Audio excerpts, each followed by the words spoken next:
I've often said that the best barbecue is the one that you have and know how to use. Which I realize sounds a little bit goofy considering what's behind me. Each one of these cookers has their own pluses and minuses, and we're going to explore some of those today. A deep smoke ring is a visual indicator that you cooked your barbecue over wood fire, and it had a lot of time to pick up the smoke, and we're going to test the differences between these cookers to see if one of them makes a better smoke ring than the others.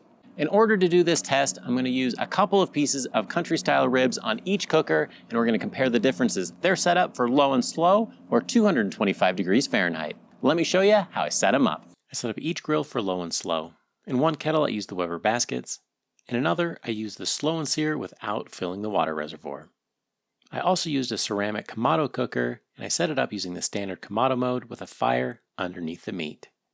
I also tested it on an inexpensive pellet grill and the much maligned propane grill.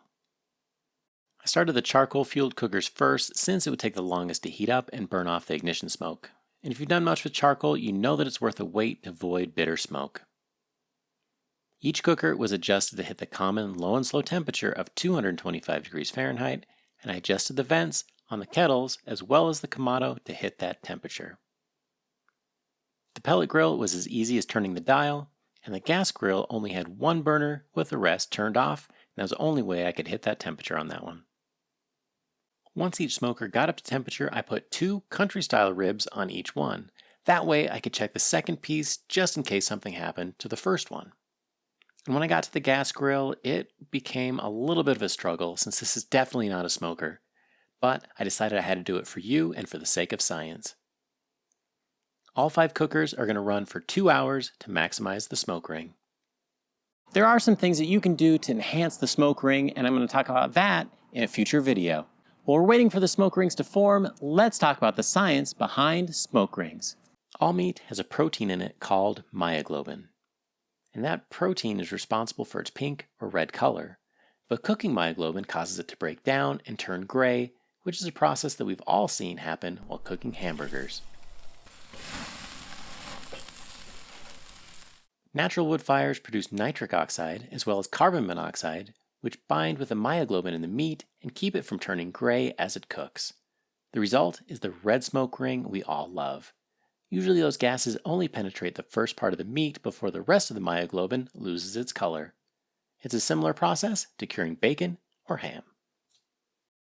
After the 2 hours was up, the country style ribs came out looking about the same across the board. But we all know that beauty is on the inside. So I cut each one open so we could compare the smoke rings in a cross section. I also increased the saturation in this picture to make it easier to see. So those results caught me by surprise. I expected to have the same charcoal in different cookers produce pretty similar results. But they didn't. Mrs. GTE and I both independently picked the Kamado as having the darkest smoke ring. The other result that surprised me was with the pellet grill. Mrs. GTE said that it had a darker smoke ring than the Kamado or any of the other ones that were cooked over charcoal. Now that's really dependent on the kind of pellets that you use. The better pellets will use the whole part of the tree, and you're going to get a better smoke ring than you would with the cheaper ones. Check out that smoke ring from the gas grill. And you know how I got it? I cheated on this one and I put something on the outside which shows that you can absolutely get an amazing smoke ring without any smoke. Now if you want to figure out how I did that, you're gonna have to see one of my future videos where I talk about things that you can add to your meat to get a better smoke ring.